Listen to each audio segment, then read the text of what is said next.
नमस्कार। सिविल सेवा परीक्षा मतलब यूपीएससी का इम्तिहान ये सिर्फ एक परीक्षा नहीं है, लाखों युवाओं के सपनों, उनकी उम्मीदों का प्रतीक है। बिल्कुल। हर साल इतने सारे उम्मीदवार इसमें बैठते हैं और जाहिर है इस परीक्षा की प्रक्रिया कितनी निष्पक्ष है, कितनी पारदर्शी है, इस पर सवाल उठते हैं। हाँ, उठते रहे हैं। खासकर पिछले कुछ सालों में आंसर की को लेकर काफी काफी बहस हुई है, कभी-कभी विवाद भी। जी। और इसी सिलसिले में अब एक बहुत बड़ा बदलाव हुआ है। यूनियन पब्लिक सर्विस कमीशन यानी यूपीएससी ने अपनी बरसों पुरानी एक पॉलिसी, एक नीति बदली है। अच्छा। हाँ, अब तक क्या होता था कि प्रीलिम्स की जो आंसर की है वो पूरी प्रक्रिया खत्म होने के बाद ही आती थी। हाँ। मतलब प्रीलिम्स, मेंस, इंटरव्यू सब हो गया, फाइनल रिजल्ट आ गया उसके बाद। हाँ, ये तो बहुत लंबा इंतजार था। बिल्कुल, लेकिन अब यूपीएससी राजी हो गया है कि प्रीलिम्स के फौरन बाद एक प्रोविजनल मतलब एक अनंतिम आंसर की जारी की जाएगी। ओह, ये तो बड़ी खबर है। तो पहले वाली जो व्यवस्था थी उसमें असल दिक्कत क्या थी? जी। महीनों बल्कि कभी-कभी तो साल भर से भी ज्यादा लग जाता था। और यही इंतजार, यही देरी असल में समस्या की जड़ थी। अच्छा। इसी मुद्दे को लेकर सुप्रीम कोर्ट में एक याचिका भी दायर हुई थी। वकील सरोज त्रिपाठी और राजीव दुबे इसकी पैरवी कर रहे थे। ओके। और याचिका में मुख्य तर्क यही था कि आंसर की और कट ऑफ जानने में इतनी देर हो जाती है कि जो उम्मीदवार प्रीलिम्स में पास नहीं हो पाए उनको बहुत नुकसान होता है। किस तरह का नुकसान? देखिए, एक तो उन्हें पता ही नहीं चलता कि उनका प्रदर्शन कैसा रहा, कहाँ कमी रह गई। और दूसरा, अगर उन्हें लगता है कि कोई जवाब गलत चेक हुआ है या कोई सवाल ही गलत था, तो उस शिकायत के निपटारे का कोई असरदार रास्ता ही नहीं बचता था। हाँ, क्योंकि जब तक पता चलता तब तक तो शायद अगला अटेम्प्ट आ गया या खत्म हो गया। बिल्कुल। याचिका में तो साफ कहा गया है कि इस देरी का मकसद ही यही लगता है कि जो असफल उम्मीदवार हैं उनको किसी भी तरह के प्रभावी उपाय से, मतलब रेमेडी से, वंचित कर दिया जाए, चाहे उनकी शिकायत कितनी ही सच्ची क्यों न हो। अब सोचिए, हर उम्मीदवार का ये हक बनता है जानना कि जो पास हुए हैं क्या वो वाकई उनसे ज्यादा नंबर लाए थे या कहीं चेकिंग में कोई गड़बड़ी तो नहीं हुई। ये जानकारी न मिलना तो उन्हें अंधेरे में रखने जैसा था। और याचिका में ये भी कहा गया था शायद कि अगर आंसर की कट ऑफ मार्क्स समय पर मिलें तो उम्मीदवार सिर्फ गलत मूल्यांकन को चुनौती ही नहीं दे सकते, हाँ। बल्कि अपनी गलतियों से सीखकर अगले अटेम्प्ट के लिए बेहतर तैयारी भी कर सकते हैं। एक तरह से लर्निंग प्रोसेस का हिस्सा भी है। बिल्कुल सही कहा आपने। ये सिर्फ शिकायत निवारण नहीं है, ये उम्मीदवारों के आत्म सुधार, उनकी आगे की स्ट्रैटेजी के लिए भी बहुत जरूरी था। जब पता ही नहीं कि गलती कहाँ है तो सुधार कैसे करेंगे। तो जब ये मामला सुप्रीम कोर्ट गया, वहां क्या हुआ? कोर्ट ने कैसे देखा इसे? जी, सुप्रीम कोर्ट ने मामले की गंभीरता को समझा और कोर्ट की मदद के लिए वरिष्ठ वकील जयदीप गुप्ता जी को एमिकस क्यूरी यानी न्याय मित्र नियुक्त किया गया। अच्छा, एमिकस क्यूरी? हाँ, और उनकी सहायता के लिए वकील प्रांजल किशोर जी को भी जोड़ा गया। एमिकस क्यूरी का काम होता है कोर्ट को निष्पक्ष सलाह देना। तो उन्होंने क्या सलाह दी? और यहाँ पे बात थोड़ी दिलचस्प हो जाती है। एमिकस क्यूरी जयदीप गुप्ता जी ने एक बहुत ही सीधी और कह सकते हैं प्रगतिशील सलाह दी। क्या? उन्होंने कहा कि प्रोविजनल आंसर की तो प्रीलिम्स परीक्षा होने के सिर्फ एक दिन बाद ही आ जानी चाहिए। एक दिन बाद? अरे, ये तो बहुत ही तेज होता। यूपीएससी ने क्या कहा इस पर, मान गए? नहीं नहीं, तुरंत नहीं। यूपीएससी की जो शुरुआती प्रतिक्रिया थी वो थोड़ी डिफेंसिव थी। उन्होंने 13 मई को एक हलफनामा दिया कोर्ट में। हाँ। उसमें उन्होंने इस सुझाव को प्रतिकूल कहा, मतलब काउंटर प्रोडक्टिव।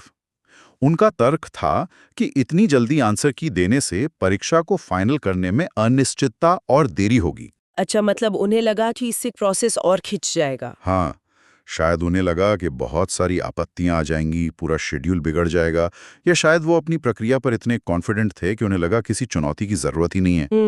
ये समझा जा सकता है थोड़ी हद तक। इतनी बड़ी परीक्षा है, जटिलताएं तो होती हैं, लेकिन फिर ये यू टर्न कैसे? ये बदलाव कैसे आया? हाँ, यही कहानी और रोचक मोड़ लेती है। कुछ महीने बाद 20 सितंबर को यूपीएससी ने एक नया हलफनामा दायर किया। ओके। और इसमें उन्होंने कहा कि भाई, जब से याचिका लंबित थी, कमीशन ने इस मुद्दे पर व्यापक विचार विमर्श किया है। उन्होंने एमिकस क्यूरी के सुझाव पर भी ध्यान दिया और अपनी संवैधानिक भूमिका, जिसे उन्होंने बड़े सम्मान से पवित्र भूमिका कहा, उसको ध्यान में रखते हुए एक सोचा समझा फैसला लिया है। और वो फैसला था कि प्रोविजनल आंसर की जल्दी जारी करेंगे। जी हाँ, यूपीएससी ने साफ किया कि अब वो प्रीलिम्स परीक्षा होने के बाद जल्दी प्रोविजनल आंसर की प्रकाशित करेंगे। अच्छा। और उन्होंने ये भी कहा कि उनका मकसद पारदर्शिता बढ़ाना है और जनहित में उम्मीदवारों की शिकायतों का निपटारा करना है।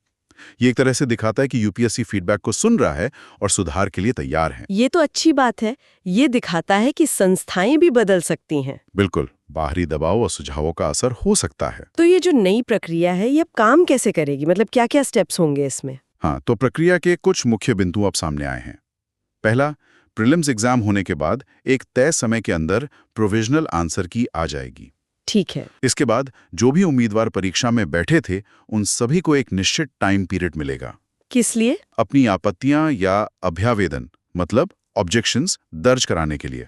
अच्छा, तो अब उम्मीदवार सीधे अपनी बात रख पाएंगे, लेकिन क्या कोई भी कैसी भी आपत्ति दर्ज करा सकता है? नहीं, यहीं पर एक बहुत महत्वपूर्ण शर्त है और शायद ये इस नई प्रक्रिया का सबसे चैलेंजिंग हिस्सा भी हो सकता है। वो क्या है? यूपीएससी ने कहा है कि हर आपत्ति, हर ऑब्जेक्शन को कम से कम 3 आधिकारिक स्रोतों या ऑथोरिटेटिव सोर्सेस से साबित करना होगा। 3 आधिकारिक स्रोत? जी हाँ, अगर किसी आपत्ति के साथ ये सबूत नहीं है तो उस पर विचार ही नहीं किया जाएगा, उसे सीधे खारिज कर दिया जाएगा। 3 आधिकारिक स्रोत, ये तो काफी सख्त जरूरत लग रही है। लेकिन ये आधिकारिक स्रोत होगा क्या? मतलब कोई टेक्स्ट बुक, सरकारी रिपोर्ट, कोई एकेडमिक जर्नल, इस पर कुछ बताया है यूपीएससी ने? यहीं पर एक बड़ा सवाल है जिसकी आपने बात की। फिलहाल यूपीएससी ने सिर्फ इतना कहा है कि कोई स्रोत आधिकारिक है या नहीं, ये तय करने का अधिकार यूपीएससी का ही होगा। ओह, तो ये तो थोड़ी अस्पष्टता हो गई। हाँ, बिल्कुल। मतलब क्या एनसीईआरटी किताबें आधिकारिक होंगी या कोई प्रतिष्ठित इंटरनेशनल जर्नल या सिर्फ सरकारी गैजेटियर, इस पर क्लैरिटी चाहिए होगी। जरूर चाहिए होगी, वरना ये नियम तो खासकर उन उम्मीदवारों के लिए जो छोटे शहरों से हैं या जिनके पास बड़ी लाइब्रेरी वगैरह की पहुंच नहीं है। उनके लिए ये एक नई मुश्किल खड़ी कर सकता है। बिल्कुल, इस पर साफ दिशा निर्देश बहुत जरूरी होंगे। अच्छा, मान लीजिए किसी ने 3 स्रोतों के साथ आपत्ति दर्ज करा दी, उसके बाद क्या होगा? उसके बाद की प्रक्रिया भी तय की गई है।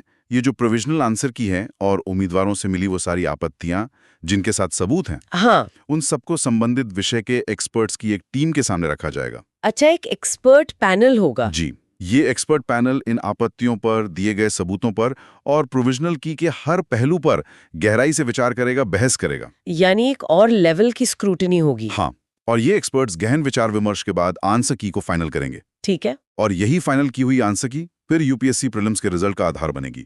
मतलब प्रीलिम्स का जो रिजल्ट आएगा वो इसी रिव्यू की हुई फाइनल आंसर की पर बेस्ड होगा। तो क्या ये फाइनल आंसर की भी प्रीलिम्स रिजल्ट के साथ ही जारी कर दी जाएगी, जिससे सबको पता चले कि किस आधार पर रिजल्ट बना? नहीं, यहीं पर एक छोटा सा पेच है। क्या? यूपीएससी के नए हलफनामे के मुताबिक जो अंतिम यानी फाइनल आंसर की होगी वो अब भी परीक्षा के अंतिम परिणाम घोषित होने के बाद ही पब्लिश की जाएगी, जैसा पहले होता था। अरे, मतलब प्रोविजनल की प्रीलिम्स के बाद आएगी, उस पर आपत्तियां ली जाएंगी, एक्सपर्ट्स उसको देखकर फाइनल करेंगे, उस फाइनल की के आधार पर प्रीलिम्स का रिजल्ट आएगा। हाँ, लेकिन वो फाइनल की खुद जानने के लिए फिर से पूरी प्रक्रिया खत्म होने का इंतजार करना होगा। ये थोड़ा अजीब नहीं है? देखिए, इसको शायद आप ऐसे देख सकते हैं कि ये पारदर्शिता और प्रक्रिया की जो अपनी एक इंटेग्रिटी है उसके बीच संतुलन बनाने की कोशिश है। कैसे? प्रोविजनल की जारी करके और आपत्तियां मांगकर यूपीएससी पारदर्शिता की तरफ एक बड़ा कदम तो उठा ही रहा है, उम्मीदवारों को शामिल कर रहा है। हाँ, ये तो है। लेकिन फाइनल आंसर की को तुरंत पब्लिक ना करके शायद वो ये सुनिश्चित करना चाहते हैं कि फाइनल रिजल्ट आने से पहले कोई बेवजह का विवाद या कोई कानूनी अड़चन ना आए। तो रिजल्ट का बेस बनाना ये प्रक्रिया की विश्वसनीयता के लिए शायद उन्हें जरूरी लग रहा है। वो शायद चाहते हैं कि एक बार रिजल्ट आ जाए तो फिर उस पर सवाल न उठे। ये बैलेंस वाली बात कुछ हद तक समझ आती है। तो ठीक है, कुल मिलाकर अगर देखें तो उम्मीदवारों के लिए इसका मतलब क्या है? उनके लिए क्या बदला, क्या नहीं बदला? सबसे बड़ा और सबसे पॉजिटिव बदलाव तो यही है कि उम्मीदवारों को अब प्रीलिम्स में उन्होंने कैसा परफॉर्म किया है इस पर बहुत जल्दी एक अंदाजा मिल जाएगा, एक फीडबैक मिल जाएगा। हाँ, महीनों या साल भर का इंतजार खत्म। बिल्कुल, उन्हें यह पता चल जाएगा कि यूपीएससी ने किस जवाब को सही माना है, कम से कम प्रोविजनली। और अगर उन्हें लगता है कि प्रोविजनल की में कोई गलती है तो अब उनके पास उसे चुनौती देने का एक औपचारिक रास्ता है, एक समय सीमा के अंदर।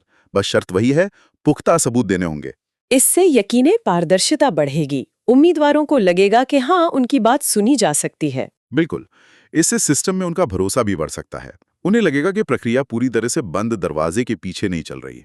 हालांकि वो 3 स्रोतों वाली शर्त एक चुनौती जरूर है, उस पर नजर रखनी होगी। हाँ, वो तो है। और अगर हम बड़े पैमाने पर देखें तो इस बदलाव का क्या महत्व है? ये यूपीएससी के बारे में क्या बताता है? बड़े स्तर पर देखें तो ये कई चीजें दिखाता है।